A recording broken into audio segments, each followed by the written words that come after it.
وارزقنا تلاوته آناء اللیل وآناء النہار واجعلہ لنا حجتا یا رب العالمین آمین۔ اب ہم اللہ کے نام سے قرآن حکیم میں مکی اور مدنی صورتوں کا جو دوسرا گروپ ہے اس کی مدنی صورتوں کے جوڑے کا مطالعہ شروع کر رہے ہیں۔ مکیات اس دوسرے گروپ میں دو ہیں، سورۃ الانعام، سورۃ الاعراف، جن کا مطالعہ ہم کر چکے، اور میں نے ابتدا ہی میں عرض کیا تھا کہ یہ گروپ اس اعتبار سے متوازن ہے کہ اس میں دو ہی سورتیں مکی ہیں، دو ہی مدنی ہیں۔ انفال اور توبہ یہ دو مدنیات ہیں۔ ان کا جو ربط اور تعلق ہے اس گروپ کی مکی صورتوں کے ساتھ، پہلے تو اس کو سمجھ لیجئے۔ ہم دیکھ چکے ہیں سورہ انعام اور اعراف میں کہ ان میں اتمام حجت ہوا ہے بنو اسماعیل پر یا مشرکین عرب پر۔ اس اتمام حجت کے بعد اللہ کا جو ہمیشہ سے ضابطہ اور قاعدہ رہا ہے، قانون رہا ہے کہ کسی رسول کے بھیجے جانے کے بعد اور اس کی جانب سے اتمام حجت کے کیے جانے کے بعد بھی اگر کوئی قوم کفر پر اڑی رہے بحیثیت مجموعی تو اس پر عذاب الہی آتا ہے، عذاب استیصال۔ اگرچہ یہ عذاب مختلف شکلوں میں آیا، کہیں کسی قوم کو ان کے اپنے ہی علاقوں میں سیلاب بھیج کر اور غرق کر دیا گیا، جیسے حضرت نوح علیہ السلام۔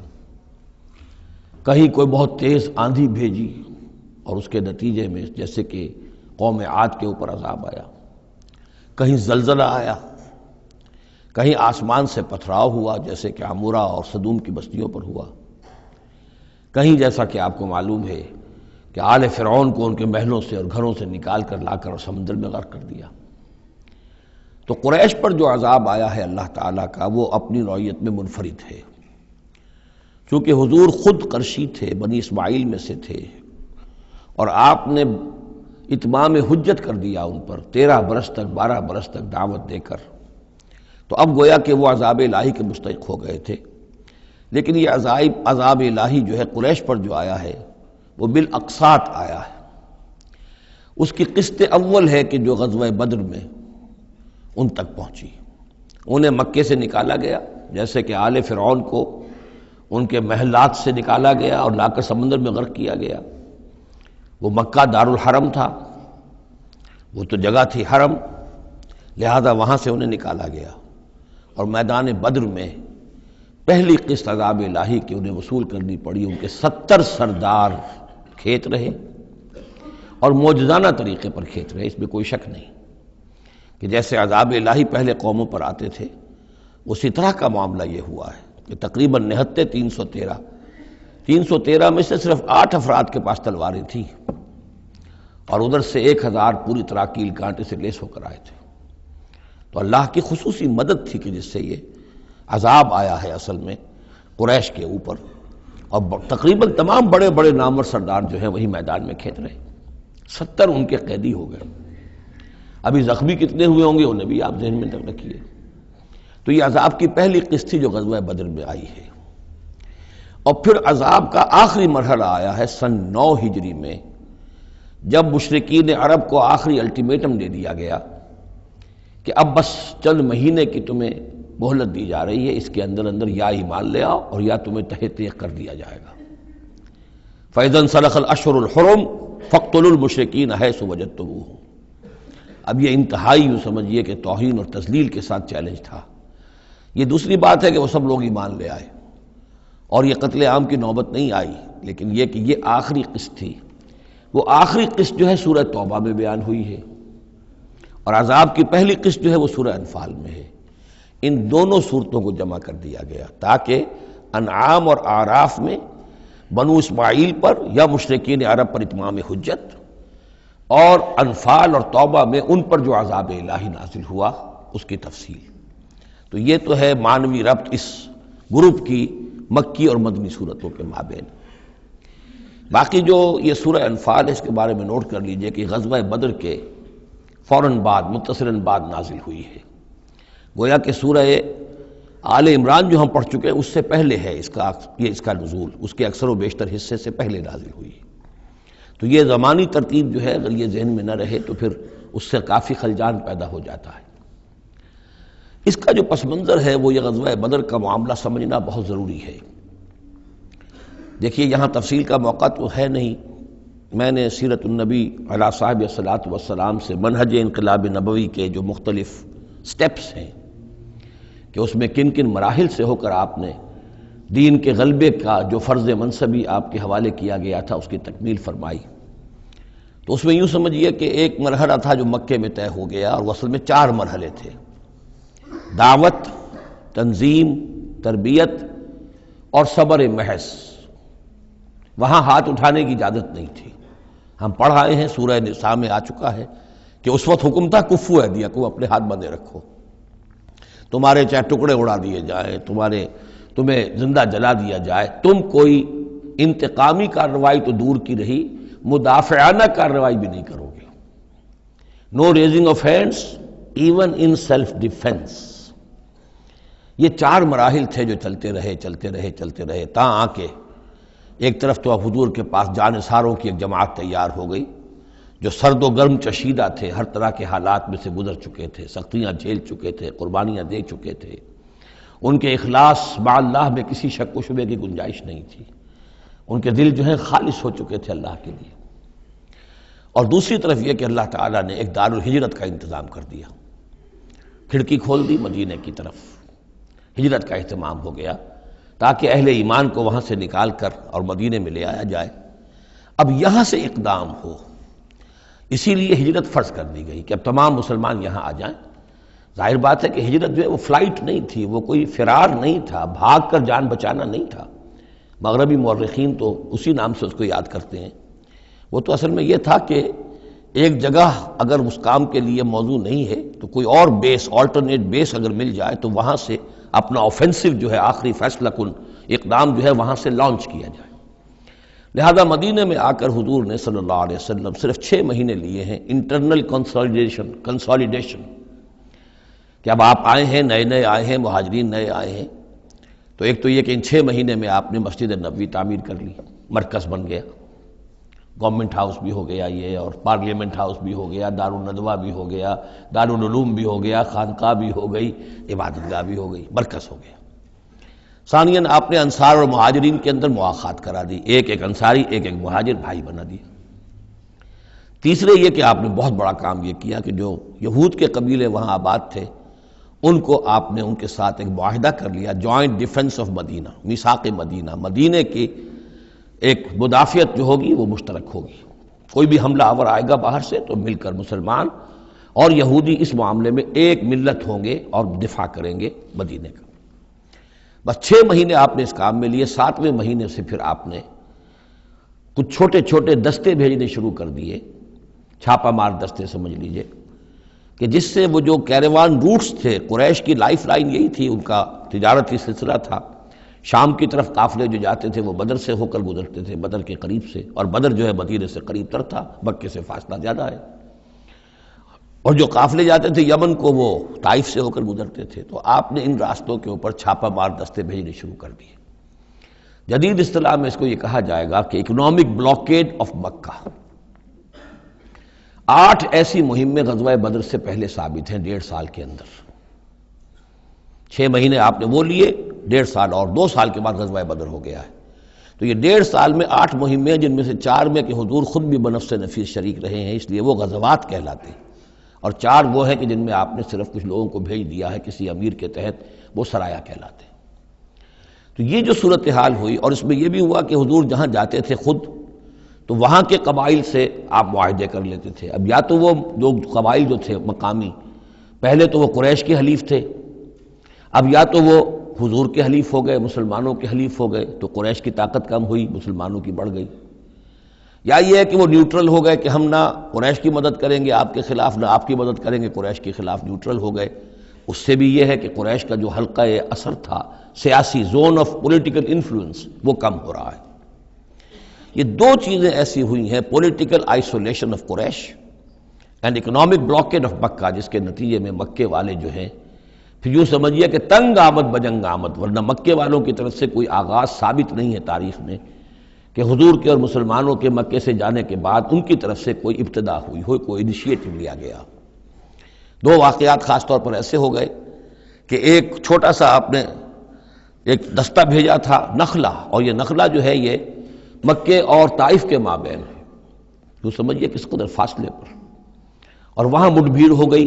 جو مسلمان وہاں بھیجے گئے تھے ان کے کفار کے ساتھ، وہاں ایک مشرک مکے کا مارا گیا، ایک کو انہوں نے قید کیا، ساتھ لے آئے، کچھ سامان جو ان کا تجارت تھا وہ بھی لے آئے، وہ مال غنیمت سمجھ کر۔ تو حضور اگرچہ ناراض ہوئے کہ میں نے تمہیں لڑنے کا حکم نہیں دیا تھا، میں نے اس لیے بھیجا تھا کہ وہاں رہو اور قریش کی نقل و حرکت سے ہمیں مطلع کرتے رہو، لیکن اب سچویشن پیدا ہو گئی، گویا کہ یہ چاہے ارادہ تھا یا نہیں تھا، ڈی فیکٹو شکل یہی ہوئی کہ اقدام ہو گیا مسلمانوں کی طرف سے، اب آغاز ہو گیا مسلمانوں کی طرف سے۔ ادھر جب ابو سفیان لے کر جا رہے تھے بہت بڑا قافلہ شام کی طرف، تو حضور نے اس کا تعاقب کیا، لیکن وہ تیزی سے نکل گئے تھے۔ لیکن جب واپس آ رہے تھے اور 50,000 دینار کا سامان تھا ان کے قافلے کے اندر، بہت لدا پدا قافلہ، انہیں یہ خطرہ ہوا کہ اب پھر محمد صلی اللہ علیہ وسلم اور ان کے ساتھی کہیں لوٹیں گے ہمیں اور ہمارے اوپر حملہ کریں گے، روکیں گے ہمارا راستہ۔ تو انہوں نے یہ کی دوہری حکمت عملی کی کہ ایک تو یہ کہ ایک سوار بھیجا آگے تیزی کے ساتھ دوڑایا کہ مکے جاؤ اور کہو کہ ہمارے قافلے کو خطرہ ہے محمد سے صلی اللہ علیہ وسلم، لہذا مدد بھیجو۔ اور ادھر یہ کیا کہ وہ عام راستہ جو تھا جو بدر سے ہو کر گزرتا تھا اسے چھوڑ کر ساحل سمندر کے ساتھ ساتھ نیچے سے ہو کر وہ نکل بھی گئے۔ اب وہاں مکے میں یہ دونوں چیزیں بیک وقت پہنچ گئیں، ایک طرف وہ نخلا سے لوگ روتے پیٹتے چیختے چلاتے ہمارا آدمی مار دیا محمد کے آدمیوں نے، وہ آ گئے، ادھر سے وہ آ گیا جو ابو سفیان کا بھیجا ہوا تھا ایلچی کہ دوڑو دوڑو دوڑو تمہارا قافلہ محمد لوٹنے والے ہیں اور یہ ہے اور وہ ہے۔ بس وہ وار کرائی وہاں ہوئی اور 1,000 کا لشکر جو ہے وہاں پر پھر جمع کیا گیا اور 900 اونٹ فراہم کیے گئے اور 100 گھوڑوں کا ایک رسالہ تیار کیا گیا اور وہ لوگ مکے سے نکل آئے۔ یہ صورتحال ادھر ہو رہی تھی۔ ادھر یہ ہے کہ حضور صلی اللہ علیہ وسلم نے مدینہ میں پہلے تو یہ فیصلہ کیا تھا کہ اب یہ قافلہ واپس آنے والا ہے تو اب اس قافلے کا تعاقب کریں، ابھی جنگ وغیرہ کا آپ کو گمان نہیں تھا، ابھی مدینہ ہی میں آپ نے یہ جو ہے اس ایسا ارادہ ظاہر کیا کہ جیسے پہلے بھی گئے تھے جب قافلہ جا رہا تھا شام کی طرف تو تعاقب کیا تھا، ایسے جب آ رہا ہے تو اسے انٹرسیپٹ کریں۔ لہذا ایک تو مشاورت ہوئی ہے مدینہ میں، آیا چلنا چاہیے یا نہیں چلنا چاہیے وہ میں بعد میں عرض کروں گا جب ہم آیتیں پڑھیں گے۔ پھر جب کچھ لوگ نکل آئے اور یہ نہیں سمجھا گیا تھا کہ کوئی جنگ ہونی ہے، کوئی بڑا لشکر آ رہا ہے، اس وقت تک اطلاع نہیں تھی، اسی لیے بس جو جس کے ہاتھ میں آیا، کسی کے پاس نیزہ تھا، کسی کے پاس کچھ اور تھا، تلواریں 8 تھیں، گھوڑے کل 2 تھے، وہ چل پڑے۔ چلو اس لیے کہ مسئلہ تو قافلے کا مسئلہ ہے نا، کوئی جنگ تو ہے نہیں، کوئی لشکر وشکر تو آ نہیں رہا۔ جب آپ کچھ سفر طے کر کے مقام صفرا تک پہنچ گئے تو وہاں وحی آ گئی اور آپ کو اطلاع بھی پہنچ گئی، اطلاع بھی پہنچ گئی کہ ابو جہل جو ہے 1,000 کا لشکر لے کر مکے سے چل پڑا ہے، اور وحی بھی آ گئی، اللہ نے بتا دیا کہ اے نبی اب یہ 2 شکلیں ہیں، جنوب سے مکے کی طرف سے ایک لشکر آ رہا ہے کیل کانٹے سے لیس ہے، شمال سے قافلہ آ رہا ہے، اور میرا یہ وعدہ ہے کہ ان دونوں میں سے ایک ضرور تم کو دے دوں گا، تم کو فتح حاصل ہو جائے گی، یہ میرے اہل ایمان کو بتا دیجئے اور ذرا مشورہ کیجئے۔ تو دوسری مشاورت جو ہے وہ مدینے سے نکل کر ہوئی ہے مقام صفرا میں۔ یہ اصل میں جو چیزیں اگر سامنے نہ ہوں تو پھر یہ بہت خلجان ہوتا ہے، اور اکثر لوگوں کو، مترجمین کو اور مفسرین کو بہت خلجان رہا ہے ان آیات کے سمجھنے میں۔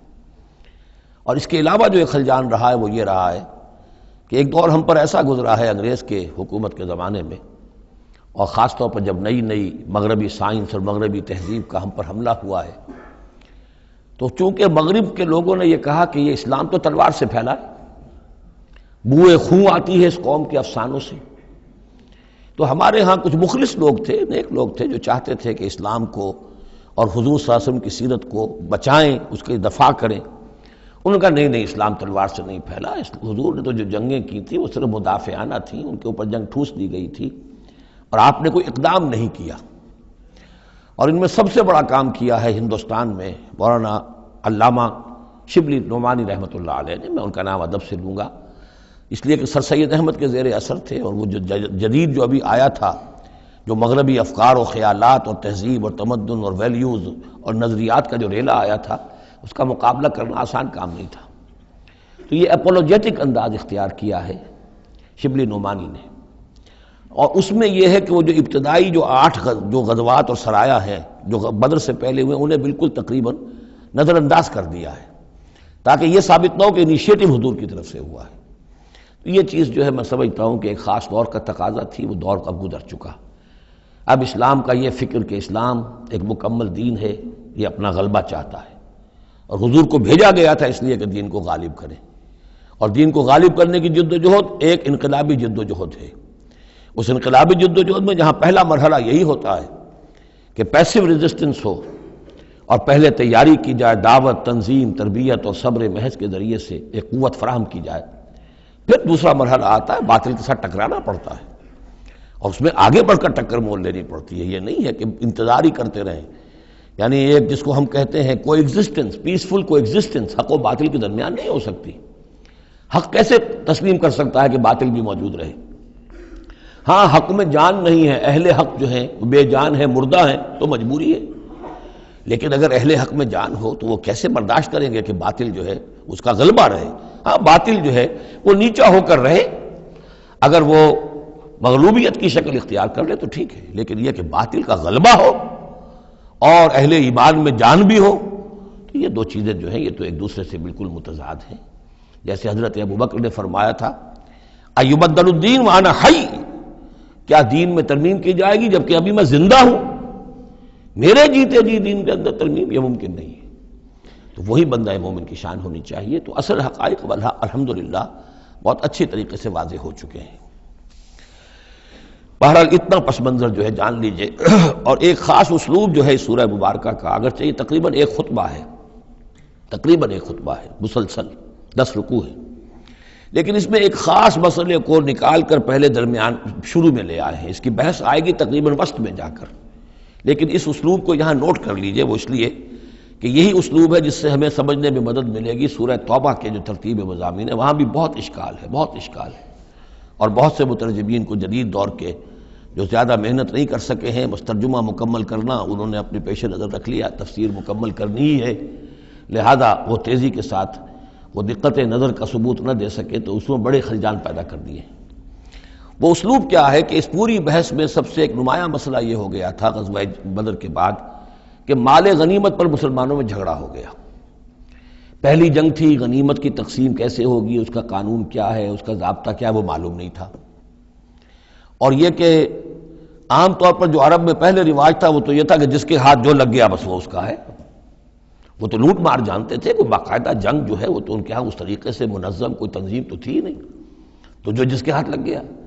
اب لوگوں نے یہ سمجھا غزوہ بدر میں جس نے جو کچھ مال غنیمت جمع کیا وہ اس کا ہے۔ اب کچھ لوگوں نے کہا صاحب کہ ہم یہاں حضور کے حفاظت کے لیے مامور تھے، یہاں پہرے پر تھے، ہم تو مال جمع نہیں کر سکے، تو کیا مطلب ہے ہمارا کوئی حصہ نہیں ہوگا؟ یا یہ ہے کہ کچھ بزرگوں نے کہا جو وہ اتنی بھاگ دوڑ تو نہیں کر سکتے جتنے نوجوان کر سکتے تھے، بھاگ کر دوڑ کر ادھر سے ادھر جمع کر لینا، لیکن یہ کہ ان کی حیثیت ہوتی ہے، وجاہت ہوتی ہے، تو ایک جھگڑا پیدا ہو گیا کہ یہ کس طریقے سے تقسیم ہو، کس کا کتنا حق ہے۔ تو اس جھگڑے کا ذکر کر کے سورت شروع کی ہے، لیکن اس کے اوپر کوئی بات یہاں نہیں کی، بلکہ کیٹیگوریکل بات کی ہے کہ جڑ کاٹ دی اس کی، لیکن اس پر جو اصل حکم ہے وہ بعد میں آئے گا وسط سورت میں۔ مال غنیمت کے لیے یہاں لفظ آیا انفال، یسألونک عن الانفال۔ اے نبی یہ آپ سے انفال کے بارے میں پوچھ رہا ہے۔ انفال جمع نفل کی، نفل کہتے ہیں کسی اضافی شے کو، جیسے نماز فرض ہے، یہ سنت مؤکدہ ہے، یہ فلاں ہے، یہ نفل ہے، اضافی ہے، آپ کی مرضی پر ہے، پڑھیں نہ پڑھیں۔ تو جو کہ جنگ میں اصل شے جو مطلوب ہوتی ہے وہ فتح ہوتی ہے، مال غنیمت تو ایک اضافی شے، بونس ہے جو مل گیا، ورنہ اصل شے جو ہے وہ مال غنیمت جو ہے پیش نظر جنگ میں نہیں ہوتی۔ لوٹ مار میں اصل شے جو ہے وہ لوٹ مار کا مال ہوتا ہے، لیکن جب جنگ ہوتی ہے تو جنگ میں تو اصل چیز جو مقصود ہے وہ فتح ہے۔ تو اس حوالے سے مال غنیمت کو انفال کے لفظ سے تعبیر کیا گیا، یسألونک عن الانفال۔ اے نبی یہ آپ سے پوچھ رہے ہیں مال غنیمت کے بارے میں، قل الانفال للہ والرسول۔ پہلے تو جڑ کاٹ دی مسئلے، کہہ دیں کہ یہ انفال کل کے کل اللہ اور اس کے رسول کے ہیں، تم میں سے کسی کا کوئی حق ہے ہی نہیں، لاؤ سب جمع کر دو۔ یہ فتح جو ہے تمہارے ہاتھوں نہیں آئی ہے، یہ اللہ کی خصوصی مدد سے آئی ہے، لہذا کسی کا کوئی حق نہیں۔ زیرو لیول پر لا کر پھر ان کو سنبھالنا آسان تھا، کہ جب معلوم ہو کہ سب کچھ ہاتھ سے دے کر، تو پھر تو ظاہر بات ہے کہ آدمی جو ہے جب ساری جاتی دیکھیے تو آدھی دیجیے بانٹ والی بات ہے، پھر وہ کم کے اوپر بھی راضی ہو گئے۔ لیکن پہلا مسئلہ یہی تھا، قل الانفال للہ والرسول واتقوا اللہ، اللہ کا تقوی اختیار کرو، واصلحوا ذات بینکم، اور اپنے آپس کے معاملات کو درست کرو، واطیعوا اللہ ورسولہ، اور اللہ اس کے رسول کی اطاعت کرو، ان کنتم مؤمنین، اگر تم مومن ہو۔ گویا کہ جڑ ہی کاٹ دی، کسی کا کوئی حق اس میں ہے ہی نہیں، یہ سب اللہ اس کے رسول کے لیے، یعنی اسلامی ریاست کے لیے۔ اب یہاں جو آگے آیات آ رہی ہیں بڑی اہم ہیں۔ بندہ مومن کی شخصیت کا جو حیولہ ہے اور بندہ مومن کی جو تعریف ہے، جامع ترین اور مختصر ترین الفاظ میں یہ آئی ہے سورہ حجرات میں۔ اس کے دو حصے ہیں، ایک تو ہے بندہ مسلم، مسلمان کے لیے تو 5 چیزیں ہیں، کلمہ شہادت، نماز، روزہ، حج، زکوٰۃ۔ لیکن حقیقی مومن کے لیے اس میں 2 اضافی چیزیں شامل کرنی پڑیں گی۔ وہ کیا ہیں؟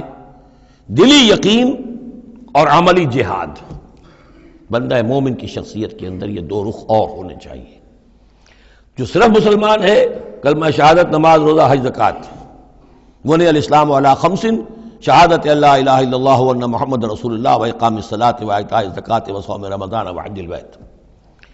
لیکن مومن، انما المؤمنون الذین آمنوا باللہ ورسولہ ثم لم یرتابوا، یقین والا ایمان، دل میں ایمان، وجاہدوا باموالہم وانفسہم فی سبیل اللہ، اور جہاد کریں اپنی جان اور مال کے ساتھ اللہ کی راہ میں۔ اب یہاں یوں سمجھیے کہ سورہ حجرات کی اس آیت نمبر 15 میں جو ڈیفینیشن آئی ہے، جیسے پرکار ہوتی ہے، پرکار کو کھول دیا۔ ایک حصے کی کیفیات کو یہاں اس سورہ انفال کے شروع میں لے آئے ہیں، اور دوسری جہاد والی کیفیات کو سورہ انفال کے آخر میں لے آئے ہیں۔ تو یہ پرکار یہاں کھلی ہوئی ہے اس ڈیفینیشن کی۔ تو ایک حصہ ڈیفینیشن کا یہاں آ رہا ہے، انما المؤمنون الذین اذا ذکر اللہ وجلت قلوبہم۔ اہل ایمان، حقیقی مومن تو وہ ہیں کہ جب اللہ کا ذکر کیا جاتا ہے تو ان کے دل لرز جاتے ہیں۔ وَإِذَا تُلِيَتْ عَلَيْهِمْ آیَاتُهُ، اور جب انہیں اس کی آیات پڑھ کر سنائی جاتی ہیں، زادتہم ایمانا، ان کے ایمان میں بڑھوتری ہوتی ہے، اضافہ ہوتا ہے۔ وَعَلَىٰ رَبِّهِمْ يَتَوَكَّلُونَ، اور وہ اپنے رب پر توکل کرتے ہیں۔ الَّذِينَ يُقِيمُونَ الصَّلَاةَ، جو نماز کو قائم رکھتے ہیں۔ وَمِمَّا رَزَقْنَاهُمْ يُنْفِقُونَ، اور جو کچھ ہم نے انہیں دیا ہے اس میں سے اللہ کے لیے، اللہ کے دین کے لیے خرچ کرتے ہیں۔ انفاق فی سبیل اللہ مراد ہے۔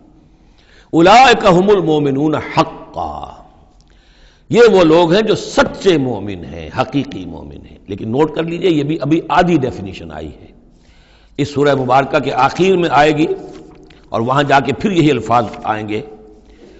یہ آیت نمبر 74 ہے، والذین آمنوا وہاجروا وجاہدوا فی سبیل اللہ والذین آووا ونصروا اولئک ھم المؤمنون حقا لہم مغفرۃ ورزق کریم۔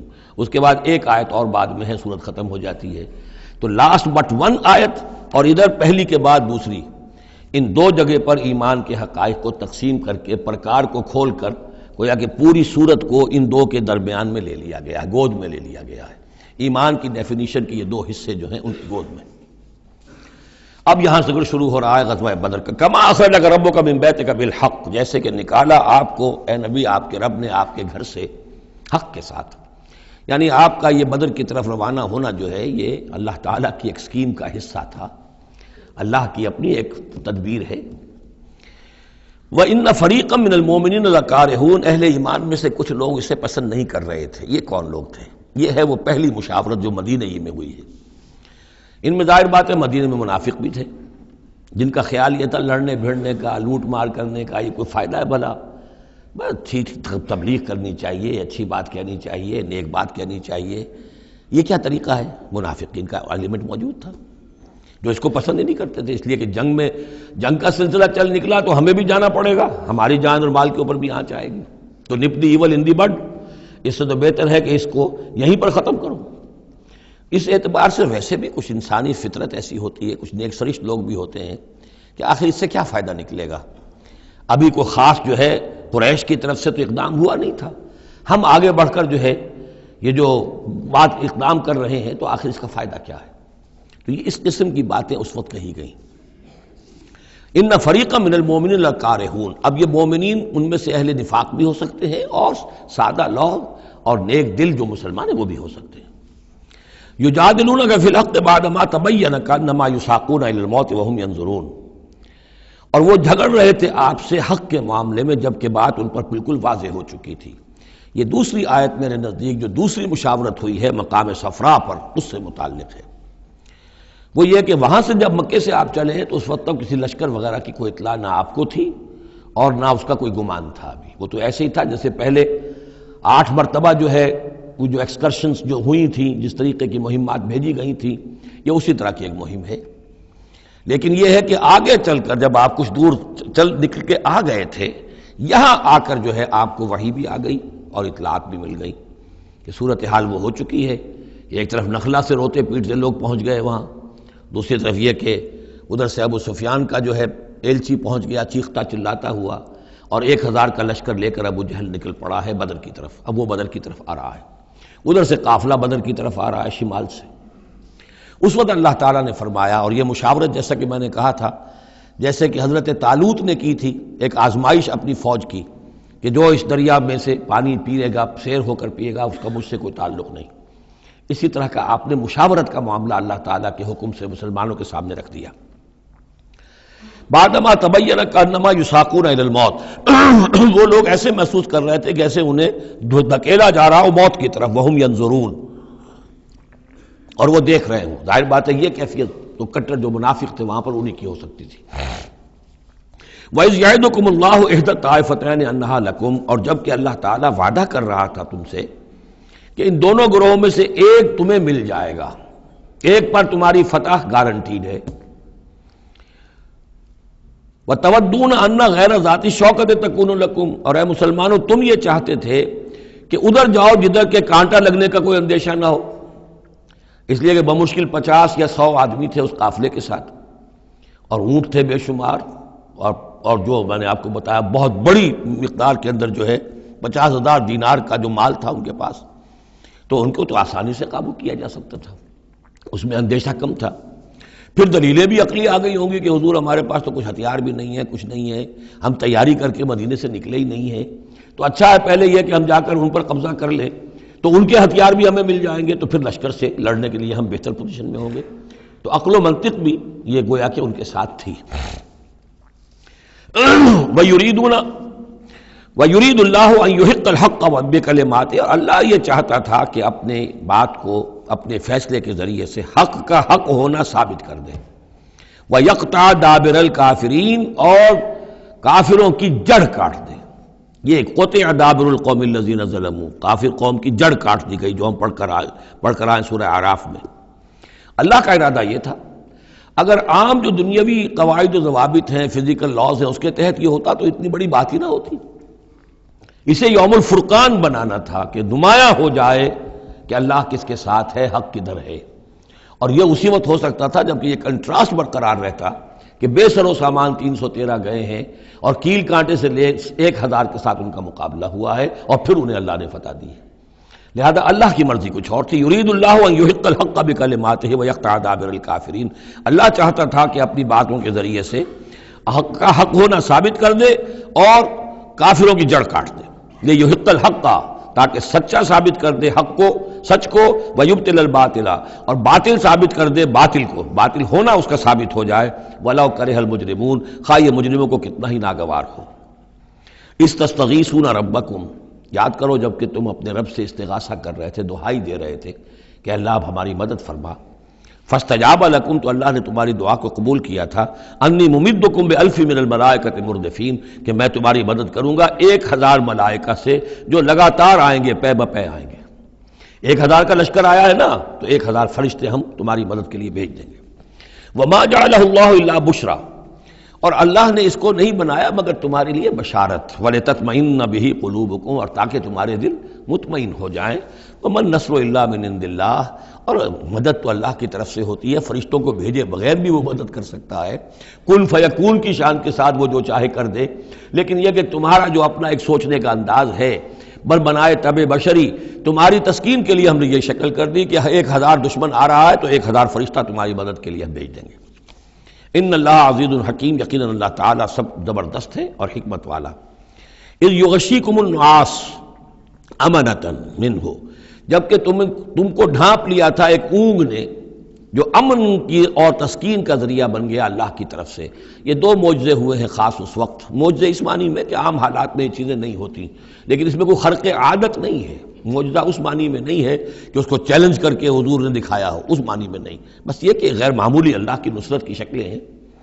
ایک تو یہ کہ حالانکہ معاملہ بڑا یعنی سخت تھا، لیکن رات کو جا کے پڑاؤ پر مسلمان سوئے اطمینان سے، بڑی عمدگی سے نیند آئی، دل میں وہ دغدغہ نہیں تھا، اللہ پر اطمینان تھا، اللہ کے لیے نکلے تھے، لہذا ان کو وہ بے چینی اور تشویش اور کل کیا ہو جائے گا، رہیں گے کہ نہیں رہیں گے، زندگی ہوگی موت، کچھ نہیں، نیند آئی انہیں، اطمینان سے سوئے، صبح کو اٹھے تو وہ گویا کہ چاقو چوبند تھے۔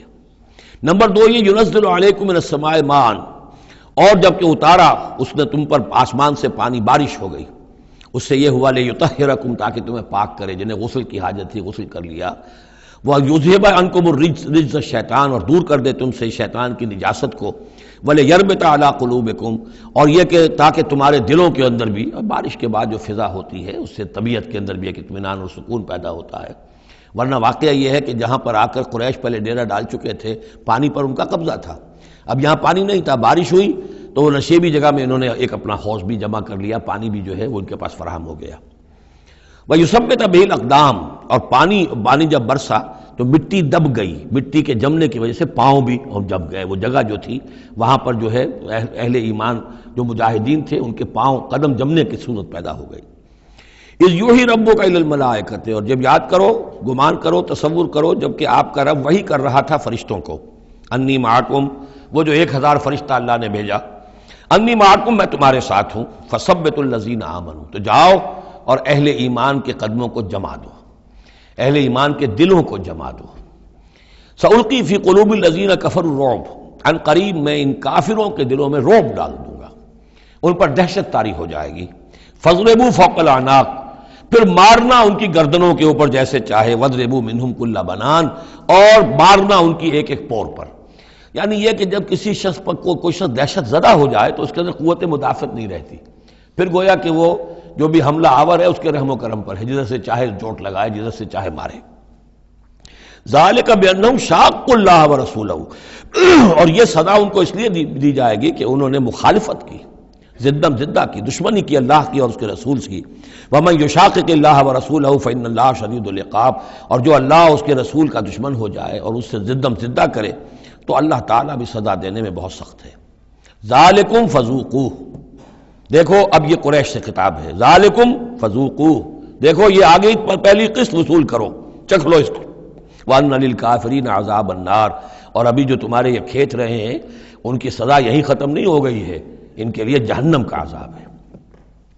یا ایھا الذین آمنوا اذا لقیتم الذین کفروا زحفا، اہل ایمان جب تمہارا مقابلہ ہو جائے کافروں سے میدان جنگ میں، یہ زحف کہتے ہیں جبکہ باقاعدہ دو لشکر ایک دوسرے کے سامنے مد مقابل بن کر آئیں، ایک چھاپا مار جنگ ہوتی ہے، جیسے کہ 8 جو پہلی اس سے مہمیں تھیں وہ جنگ کی شکل نہیں تھی بلکہ وہ مہمیں تھیں چھاپا مار، لیکن اب یہ پہلی مرتبہ جنگ ہوئی ہے، لہذا اس کے حوالے سے بات ہو رہی ہے۔ یا ایھا الذین آمنوا اذا لقیتم الذین کفروا زحفا فلا تولوہم الادبار، تو تم ان کو پیٹھ مت دکھاؤ، پیٹھ مت موڑو، مطلب یہ کہ کھڑے رہو، ڈٹے رہو، مقابلہ کرو، جان چلی جائے لیکن یہ کہ پیچھے قدم نہ ہٹے۔ وَمَن يُوَلِّهِمْ يَوْمَئِذٍ دُبُرَهُ، اور جو کوئی بھی اس روز اپنی پیٹھ دکھا دے گا یعنی میدان جنگ سے بھاگے گا، دو استثناءات کے ساتھ، الا متحرفا لقتال، سوائے اس کے کہ یا تو وہ کوئی داؤ لگا رہا ہو جنگ کے لیے، جیسے دو آدمی بھی جنگ کرتے ہیں اور تلوار اور اس کے ساتھ، تو کوئی ذرا ادھر ہٹتا ہے، پیچھے کو ہٹتا ہے، وہ بھاگنا نہیں ہوتا بلکہ وہ تو در حقیقت ایک ٹیکٹیکل موو ہے، وہ تو ایک اپنے داؤ کے لیے ذرا پیچھے ہٹنا، اب اس وقت میسرہ کو پیچھے کر لیا جائے اور جو میمنہ ہے اسے آگے بڑھایا جائے، یہ بات اور ہے۔ اور متحیزا الی فئۃ، یا یہ کہ کوئی اور جمعیت ہے جس کی طرف جا کر ملنا ہے اور اس کے لیے ریٹریٹ ہو رہی ہے، تو آرڈرلی ریٹریٹ یہ ایک علیحدہ شے ہو جائے گی اور ٹیکٹیکل موو یہ علیحدہ شے ہو جائے گی۔ تو آرڈرلی ریٹریٹ اور ٹیکٹیکل موو، ان دو کے سوا اگر کوئی بھگدڑ کے اندر کوئی جان بچا کر بھاگا، فقط باب غضب من اللہ، تو اس نے تو اللہ کا غضب جو ہے وہ کما لیا۔ ومأواہ جہنم، اس کا ٹھکانہ جہنم ہوگا، وبئس المصیر، اور وہ بہت ہی برا ٹھکانہ ہے۔ اب یہاں وہ بات آ گئی، فلم تقتلوہم، اے مسلمانوں تم نے انہیں قتل نہیں کیا، ولکن اللہ قتلہم، اللہ نے انہیں قتل کیا۔ ویسے تو یہ کہ فاعل حقیقی اللہ ہے، ہم جو کام بھی کرتے ہیں اور جس شے کے اندر بھی کوئی تاثیر ہے وہ اللہ ہی کی وجہ سے، لا فاعل فی الحقیقت ولا مؤثر الا اللہ، عام حالات میں بھی یہ ہے، لیکن یہ خاص حالات تھے جن میں اللہ تعالیٰ کی خصوصی مدد آئی ہے۔ فلم تقتلوہم ولکن اللہ قتلہم وما رمیت اذ رمیت ولکن اللہ رما۔ اور اے نبی آپ نے بھی جو کنکریوں کی مٹھی بھر کر پھینکی تھی، آپ نے کنکریاں لیں اپنی مٹھی میں اور پھینکا کفار کے لشکر کی طرف، شاہت الوجوہ، چہرے جو ہے بگڑ جائیں۔ تو یہ پتہ نہیں کہاں تک اللہ نے ان کنکریوں کو پہنچایا ہے۔ تو فرمایا اور آپ نے جب وہ کنکریوں کی مٹھی پھینکی تھی، ما رمیت اذ رمیت، آپ نے نہیں پھینکی تھی ولکن اللہ رما، یہ تو اللہ تعالیٰ نے پھینکی تھی۔ ہاتھ ہے اللہ کا، بندہ مومن کا ہاتھ۔ وَلِيُبْلِيَ الْمُؤْمِنِينَ مِنْهُ بَلَاءً حَسَنًا، تاکہ اللہ تعالیٰ اہل ایمان کے جوہر نکھارے، ان کے اندر کی چھپی ہوئی جو صلاحیتیں ہیں، مخفی ہیں، انہیں اجاگر کرے۔ یہ ذرا نوٹ کر لیجئے، بلا یبلو کے معنی ہوتا ہے آزمانا، تکلیف میں ڈال کر کسی آزمائش میں۔ ابلا یبلی جب یہ باب افعال سے آتا ہے تو کسی کے جوہر کو نکھارنا، کسی کی جو خابیدہ جو ہے اس کی صلاحیتیں ان کو ابھارنا، یہ ہے ابلا۔ لیبلی المؤمنین منہ بلاء حسنا، تاکہ اللہ تعالیٰ خوب اہل ایمان کے اوپر ان کے جو ہے جوہر نکھارے۔ ان اللہ سمیع علیم، یقیناً اللہ سب کچھ سننے والا اور جاننے والا ہے۔ ذالکم وان اللہ موہن کید الکافرین، یہ تو ہو چکا، اب اس جنگ کا جو نتیجہ تھا قریش تم نے دیکھ لیا، لیکن آئندہ بھی سمجھ لو اللہ تعالیٰ کافروں کے تمام چالوں کو ناکام بنا دے گا۔ یہ اہل ایمان سے بھی خطاب ہو گیا اور یہ کہ کفار کے لیے بھی، اور پھر کفار سے خطاب ہے، ان تستفتحوا فقد جاءکم الفتح۔ اصل میں ابو جہل جو لشکر کا وہ سمجھیے کمانڈر ان چیف کی حیثیت سے آیا تھا، اسے اتنا یقین تھا کہ میں نے اتنی تیاری کی ہے، اتنا ساز و سامان ہے کہ ہم مسلمانوں کو کچل کر رکھ دیں گے، تو پہلے سے پروپیگنڈا شروع کر دیا تھا، یہ یوم الفرقان ہوگا، یہ پتہ چل جائے گا اللہ کس کے ساتھ ہے۔ اللہ کو تو وہ بھی مانتے تھے، اللہ کے ساتھ دیویوں دیوتاؤں کو مانتے تھے نا، اللہ کے منکر تو نہیں تھے، لیکن یہ کہ ادھر اللہ ہی اللہ تھا، ادھر اللہ کے ساتھ اور منات اور دیوتا اور وہ بھی تھے، تو یہ کہ اللہ کس کے ساتھ ہے یہ ثابت ہو جائے گا۔ یعنی وہ اتنا یقین تھا اسے، جیسے 65 کی جنگ میں لاہور، فال آف لاہور دکھا دیا گیا BBC ٹیلی ویژن کے اوپر، کہ ہو چکا لاہور جو ہے اس پر تو بھارتی فوج کا قبضہ ہو چکا، اتنا یقینی تھا۔ اسی طرح اس نے یوم الفرقان کہا، تو اسی کو اللہ تعالیٰ نے یوم الفرقان بنا دیا تاکہ منکشف ہو جائے، یہ بات مبرر ہو جائے کہ اللہ کس کے ساتھ ہے۔ اس اعتبار سے اس کی دعا بھی بڑی عجیب ہے، جو اس نے آ کر بدر سے ایک رات قبل جب کہ حضور بھی دعا مانگ رہے تھے اور طویل ترین سجدہ کیا تھا، اس نے بھی دعا کی تھی، اور وہ دعا جو ہے وہ موحدانہ دعا ہے، اس میں کسی لات عزا حبل منات کا کوئی تذکرہ نہیں۔ اللہم، اے اللہ، اقطعنا للرحم وعین الغدات، جس نے ہمارے رحمی رشتے کاٹ دیے ہیں، کل تو اسے ذلیل و خوار کر دے۔ یعنی اس کا جو سب سے بڑا چارج تھا، الزام تھا حضور پر، وہ یہ تھا کہ اس شخص نے آ کر ہمارے خاندانوں میں تفریق پیدا کر دی، بھائی کو بھائی سے جدا کر دیا، ایک بھائی مسلمان ہو گیا وہ علیحدہ ہو گیا، باقی بھائی کافر ہیں، ایک دوسرے کے دشمن ہو گئے، ماں باپ سے اولاد کو جدا کر دیا، شوہر کو بیوی سے کاٹ دیا، بیوی کو شوہر سے کاٹ دیا۔ ہماری طاقت تھی، ہمارا قبیلہ تھا، ہم قریش تھے، ظاہر بات ہے کہ قبائلی زندگی میں اتحاد، یکجوئی، یہی تو چیزیں ہوتی ہیں ساری کی ساری، کہ جس کی وجہ سے ان کی ساکھ ہوتی ہے، تو اس نے تو آ کر ہمارا ستیہ ناش کر دیا۔ اقطعنا للرحم، جس نے رحمی رشتے کاٹ دیے ہیں ہمارے، فاہنہ الغدات، تو اے اللہ کل اسے ذلیل و خوار کر دیجو۔ یہ دعا تھی ابو جہل کی۔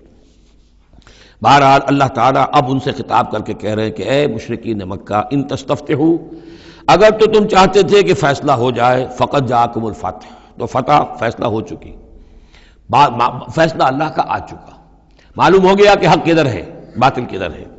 وَإِن تَنْتَهُوا فَهُوَ خَيْرٌ لَكُمْ، اب بھی اگر تم باز آ جاؤ تو یہ تمہارے لیے بہتر ہے۔ وَإِن تَعُودُوا نَعُودْ، اگر دوبارہ اعادہ کرو گے ہم بھی یہی کچھ دوبارہ کریں گے۔ وَلَن تُغْنِيَ عَنْكُمْ فِئَتُكُمْ شَيْئًا، اور تمہاری یہ نفری اور جمعیت اور تمہاری یہ تعداد تمہیں کسی کام نہیں آ سکے گی۔ وَلَوْ كَثُرَتْ، خواہ وہ بہت ہو، وَأَنَّ اللَّهَ مَعَ الْمُؤْمِنِينَ، اور یہ کہ اللہ اہل ایمان کے ساتھ ہے۔ یا ایھا الذین آمنوا، اب یہ جو رکوع آ رہا ہے تیسرا، یہ بہت ہی جامع، بہت اہم ہے۔ اس میں سے دو جو تین آیتوں کے گروپ ہیں وہ تو خاص طور پر ہماری توجہ کی اور مسلمانوں نے پاکستان کی توجہ کے لیے بڑے اہم ہیں۔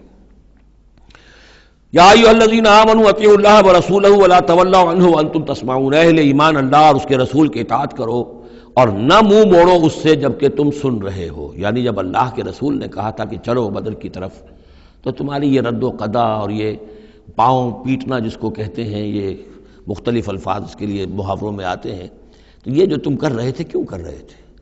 جب اللہ اور اس کے رسول کی طرف سے بات آئی تھی تو ہر ایک کو کہنا چاہیے تھا سمینا واطعنا، جو آپ کا حکم ہو۔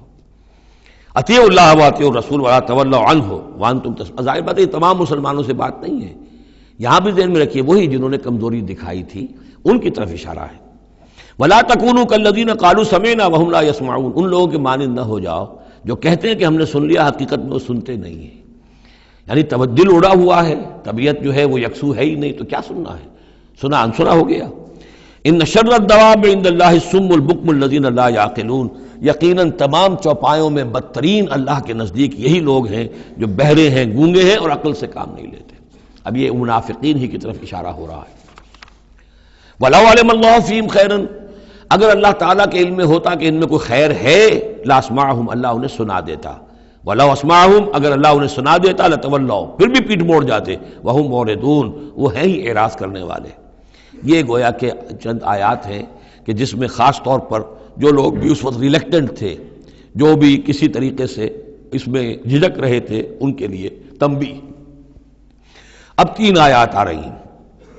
یا ایھا الذین آمنوا استجیبوا للہ وللرسول اذا دعاکم لما یحییکم، اہل ایمان لبیک کہا کرو اللہ کی پکار پر، اور خاص طور پر رسول کی پکار پر جبکہ وہ تمہیں پکارے اس شے کے لیے جس سے تمہیں زندگی ملے گی۔ تم جنگ میں جانے کو سمجھ رہے ہو کہ موت کا دروازہ ہے، یہ تو اصل زندگی کا دروازہ ہے۔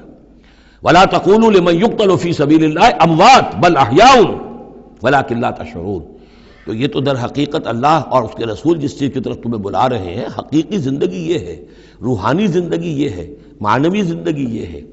یہ حیوانوں کی طرح جینا جو ہے یہ کوئی زندگی نہیں ہے، یہ تو در حقیقت اولئک کالانعام بل هم اضل، جو سورہ اعراف میں ہم پڑھ چکے ہیں، یہ حیوانوں کا سا زندگی گزارنا ہے۔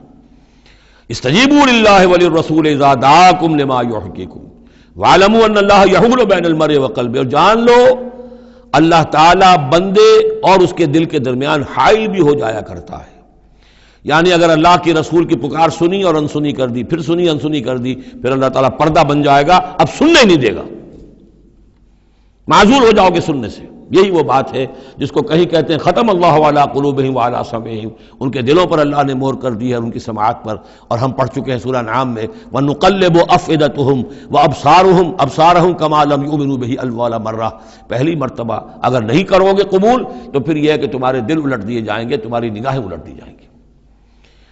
تو اس لیے بہت ہی ڈرنے کی بات ہے جو بھی مطالبہ دین کا سامنے آئے اور ایک دفعہ دل گواہ دے دے کہ ہاں ہے بات ٹھیک ہے، پھر اگر کنی کترائے گا انسان تو یہیں سے سزا نقد شروع ہو جائے گی، پھر وہ صلاحیت سلب ہو جائے گی، پھر اللہ حائل ہو جائے گا، یعنی قانون خداوندی، سنت خداوندی حائل ہو جائے گی، پھر آپ کے دل پر مہر لگے گی، آپ کے کانوں کے پر مہر لگے گی، آپ کی آنکھوں پر پردے پڑ جائیں گے۔ یا ایھا الذین آمنوا استجیبوا للہ وللرسول اذا دعاکم لما یحییکم واعلموا ان اللہ یحول بین المرء وقلبہ وانہ الیہ تحشرون، اور یہ کہ بالآخر تو تمہیں سب کو اسی کی طرف جمع کیا جانا ہے۔ واتقوا فتنة لا تصیبن الذین ظلموا منکم خاصہ، اور ڈرو اس سزا سے، اس عذاب سے کہ جو جب آئے گا تو تم میں سے صرف گناہگاروں ہی کو اپنی لپیٹ میں نہیں لے گا۔ اس کا میں کل حوالہ دے چکا ہوں، بے گناہ بھی اس میں اگر اپنا فرض ادا نہیں کر رہے، فرض ادا نہ کرنا جرم ہے، وہ خود گناہ ہے۔ تم اگر دین کے لیے سرفروشی نہیں کر رہے تو یہ بھی تو گناہ ہے۔ ہاں ٹھیک ہے، میں نے یہ شراب نہیں پی، میں نے یہ نہیں کیا، میں نے سور نہیں کھایا، میں نے فلاں نہیں کیا، میں نے نمازیں پڑھی، ٹھیک ہے سب کچھ کیا، لیکن سوال یہ ہے کہ جو دین کا فرض تھا، دین کی نصرت تھی، اللہ کی اور اس کے دین کے لیے تن من دھن لگانا تھا، وہ نہیں کیا، وہ بھی تو جرم ہے۔ تو وَاعْلَمُوا، اور جان لو، ان اللہ یحول بین المرء وقلبہ وانہ الیہ تحشرون واتقوا فتنة لا تصیبن الذین ظلموا منکم خاصۃ واعلموا ان اللہ شدید العقاب، اور جان لو کہ اللہ سزا دینے میں بہت سخت ہے۔ وَاذْكُرُوا، یہ ہے خاص پاکستانی مسلمانوں کے لیے آیت، اور یاد کرو اذ انتم قلیل، جب تم تھوڑی تعداد میں تھے، جیسے ہم بھی اقلیت کا خوف تھا ہمیں کہ ہم ہندوؤں کے مقابلے میں اقلیت ہیں، مستضعفون فی الارض، جنہیں زمین میں دبا لیا گیا تھا، تخافون ان یتخطفکم الناس، تمہیں اندیشہ یہ تھا کہ لوگ تمہیں اچک لے جائیں گے، اکثریت جو ہے وہ تمہیں ایکسپلائٹ کرے گی معاشی اعتبار سے، سماجی اعتبار سے، لسانی اعتبار سے، مذہبی اعتبار سے۔ فآواکم، تو اللہ نے تمہیں پناہ کی جگہ دے دی۔ وأیدکم بنصرہ، اور تمہاری مدد کی ہے، خاص تائید کی ہے اپنی خاص نصرت سے۔ ورزقکم من الطیبات، اور تمہیں بہترین پاکیزہ رزق عطا کیا ہے، لعلکم تشکرون، تاکہ تم شکر کرو۔ یا ایھا الذین آمنوا لا تخونوا اللہ والرسول، اے اہل ایمان مت خیانت کرو اللہ سے اور اس کے رسول سے۔ ایمان کا دم بھرنا اور پھر اس کے دین کو، اللہ کے دین کو مغلوب دیکھ کر بھی اپنے دھندے، اپنے کاروبار، اپنی جائیداد، اپنی ملازمت، اپنا پروفیشن، اسی چکر میں لگے رہنا، اس سے بڑی خیانت کیا ہوگی؟ بے وفائی ہے، غداری ہے، خیانت ہے۔ لا تخونوا اللہ والرسول، اللہ اور اس کے رسول کے ساتھ خیانت نہ کرو۔ وتخونوا اماناتکم وانتم تعلمون، اور نہ ہی اپنی آپس کی امانتوں میں خیانت کرو۔ سب سے بڑی خیانت تو اللہ کے ساتھ خیانت ہے۔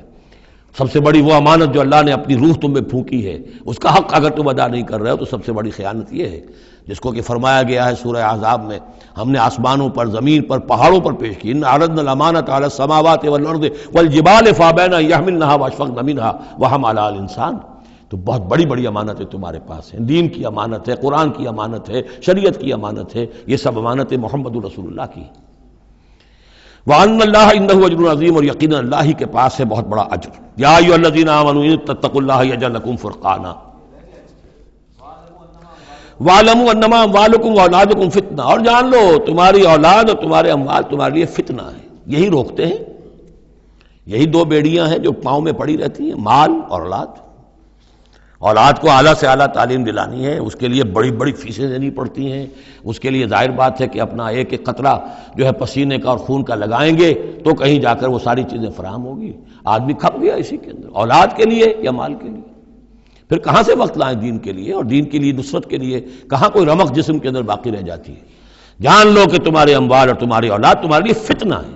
فتنہ کہتے ہیں جس پر کسی کو پرکھا جائے، کسوٹی جس کے اوپر پرکھا جا رہا۔ وَأَنَّ اللَّهَ عِندَهُ أَجْرٌ عَظِيمٌ، اور یقیناً اللہ ہی کے پاس ہے بڑا اجر۔ یا ایھا الذین آمنوا ان تتقوا اللہ یجعل لکم فرقانا، اہل ایمان اگر تم اللہ کے تقوی پر برقرار رہو گے، تمہارے لیے فرقان، ایک کے بعد دوسری فرقان آتی رہے گی۔ پہلا فرقان تو یہ آ گیا، یہ دی گئی ہے۔ وَيُكَفِّرْ عَنْكُمْ سَيِّئَاتِكُمْ، اور یہ کہ تمہارے سے تمہاری جو کمزوریاں ہیں، برائیاں ہیں، وہ اللہ تعالیٰ دور کر دے گا۔ وَيَغْفِرْ لَكُمْ، اور بخش دے گا۔ وَاللَّهُ ذُو الْفَضْلِ الْعَظِيمِ، اللہ بڑے فضل والا ہے۔ وَإِذْ يَمْكُرُ بِكَ الَّذِينَ كَفَرُوا، اب یہ ہجرت سے پہلے جو صورتحال تھی مکے میں کہ قریش کے سردار بیٹھتے تھے دارالندوہ میں، کیا کریں اب ہم محمد صلی اللہ علیہ وسلم کو قتل کر دیں، سازشیں ہوتی تھیں، اور اسی طریقے سے انہیں قید کر دیں، کہیں یہاں سے نکلنے پہ مجبور کر دیں، تو وہ جو سازشیں ان کی ہوتی تھی اور مشورے ہوتے تھے ان کا ذکر ہے۔ وَإِذْ يَمْكُرُ بِكَ الَّذِينَ كَفَرُوا، اور جب یاد کیجئے جب کہ وہ لوگ جو کافر ہوئے، یہ کافر لوگ آپ کے بارے میں مشورے کرتے تھے، چالیں چلتے تھے، اسکیمیں بناتے تھے، سازشیں کرتے تھے۔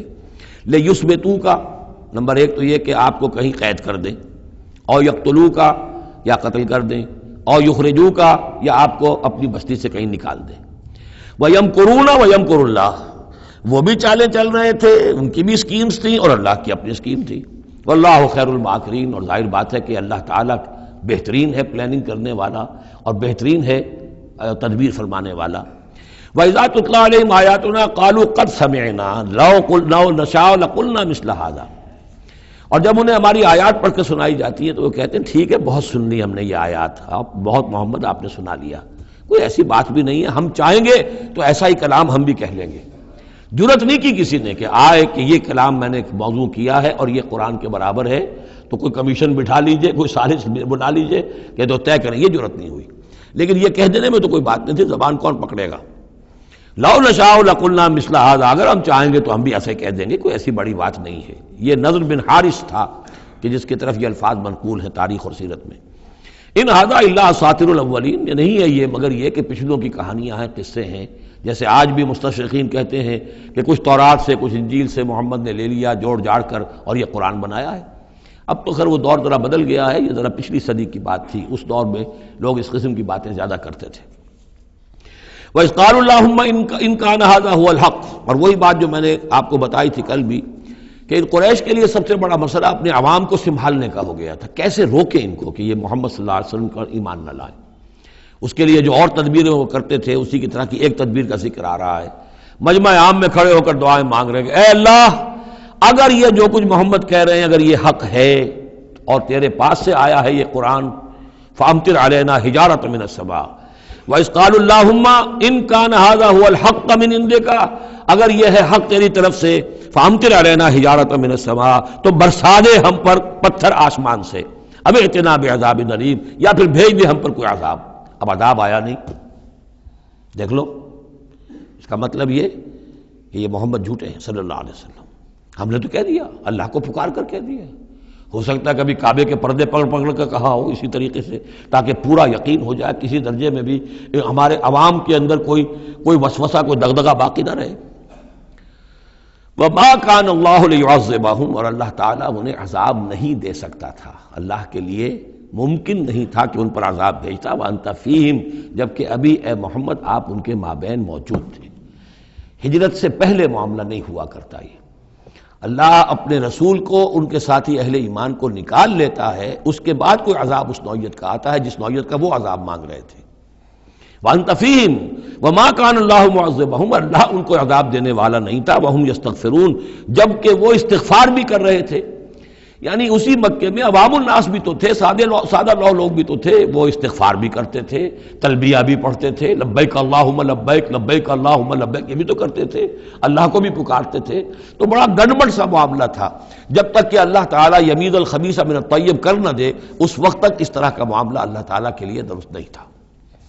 وَمَا لَهُمْ أَلَّا يُعَذِّبَهُمْ، باقی وہ عذاب کے پورے طور سے مستحق تو ہو چکے ہیں، اور کیا ہے وہ کون سی رکاوٹ ہے ان کے لیے؟ مَا لَهُمْ أَلَّا يُعَذِّبَهُمْ اللَّهُ، کہ اللہ تعالیٰ ان کو عذاب نہ دے، وَهُمْ يَصُدُّونَ عَنِ الْمَسْجِدِ الْحَرَامِ، جبکہ وہ روک رہے ہیں مسجد حرام سے لوگوں کو، وَمَا كَانُوا أَوْلِيَاءَهُ، اور حقیقت میں یہ اس کے متولی نہیں ہے، یہ اس کے مختار نہیں ہے، یہ اس کے ساتھی نہیں ہے۔ ان اولیاءہ الا المتقون، اس اللہ کے گھر کے تو ولی اور اس کے جو اصل مجاور کہہ لیجئے یا متولی کہہ لیجئے، وہ تو ہوں گے متقی لوگ جو اللہ کا تقوی رکھتے ہوں، اللہ کی بندگی کرتے ہوں۔ ولکن اکثرهم لا يعلمون، لیکن ان کی اکثریت علم نہیں رکھتی۔ وما كان صلاتهم عند البيت، اور انہوں نے جو نماز کا حلیہ بگاڑا ہے، نہیں ہے ان کی نماز بیت اللہ کے پاس الا مقام و تصدیہ، سیٹیاں بجاتے ہیں، تالیاں پیٹتے ہیں، یہ ان کی نماز رہ گئی ہے۔ طواف کرتے تھے تو اس میں سب سے اونچا طواف تھا برہنہ طواف، اور نماز جو تھی ان کی وہ یہ تھی، سیٹیاں بجاتے ہوئے۔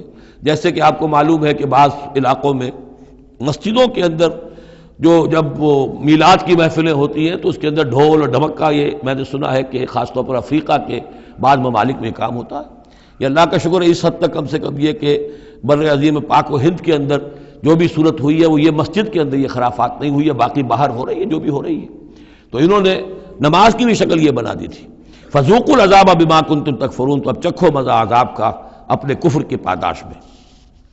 ان الذین کفروا ينفقون اموالهم لیصدوا عن سبیل اللہ، ظاہر بات ہے یہ لشکر آیا تھا تو اس کے لیے بھی تو لاؤ لشکر تیار کرنا پڑا تھا نا، ساز و سامان، 900 اونٹ، 1000 آدمیوں کے لیے راشن بھی چاہیے تھا، مکے سے چل کے مدینے تک آنا ہے، جنگ میں رہنا ہے، تو یہ 10 اونٹ روزانہ جو ہے ذبح ہو رہے تھے اس فوج کے لیے۔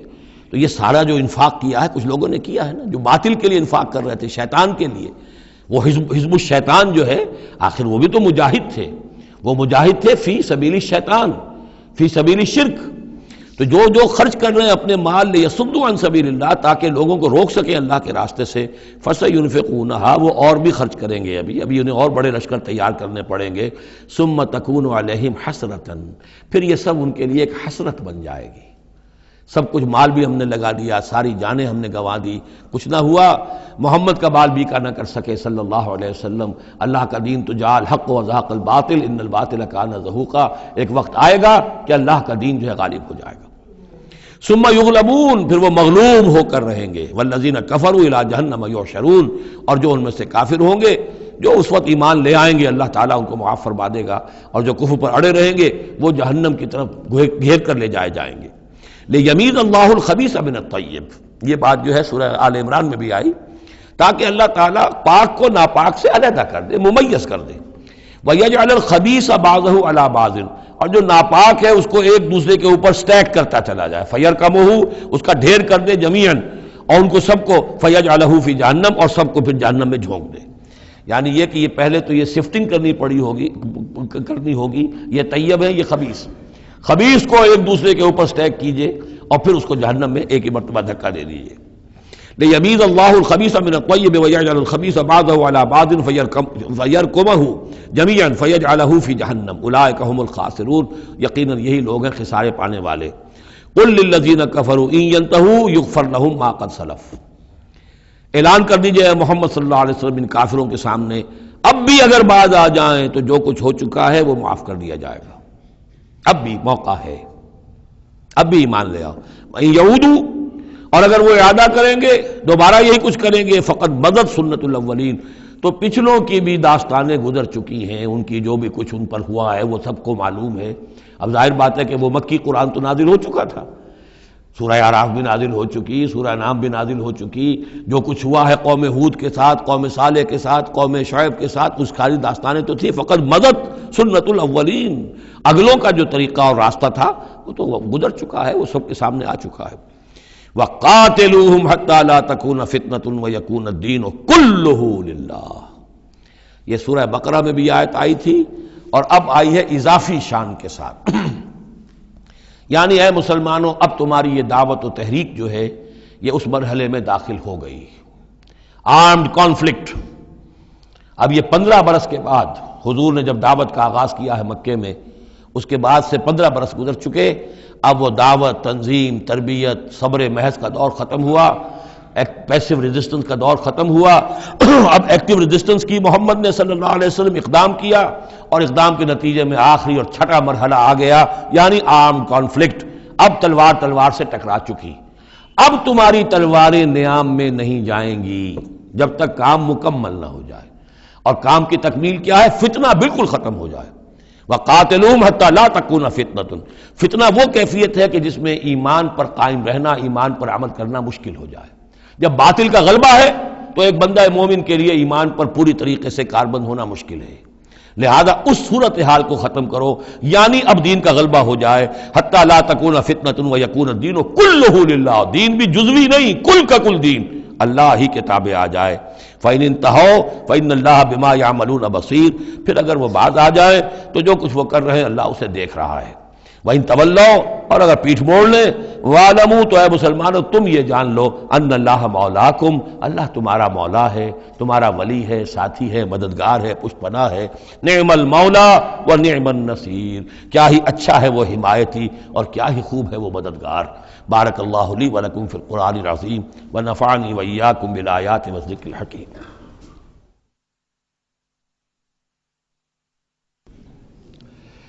اعوذ باللہ